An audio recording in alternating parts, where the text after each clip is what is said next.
It is your host, E.I. Smith, and this is a video on state and local legislative assemblies with respect to gang stalking. Similar to the federal government, states in the union have budgets and bills that they have to pass. Cities, townships, municipalities, villages also have budgets and bills that they have to pass. Now, at the city level, it's mostly ordinances and so forth. At the state level, you get a little heavier into the security of the citizens of that state and passing state budgets that cover a whole wide range of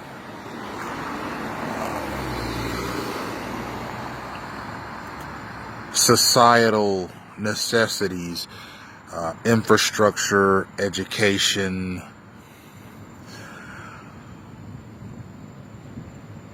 public resources,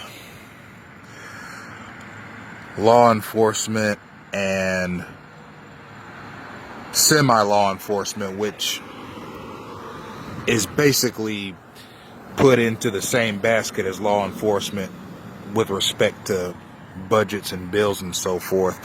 So when gang stalking is pork-barreled and earmarked into a federal budget or federal national security bill, then it is passed down to each of the 50 states in its own capacity, in a different capacity with respect to the state. For example, gang stalking will manifest in Chicago differently than it will in Alaska. It'll manifest in Hawaii differently than it will in Georgia.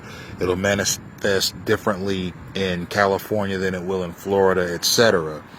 But the process known as gang stalking feeds off of the government of the United States, and that's at the federal, state, and local level. So when it's passed at the federal level, it's also passed by proxy at the state and local levels, although in different capacities, but it manifests the same way with respect to how it's executed against a targeted individual.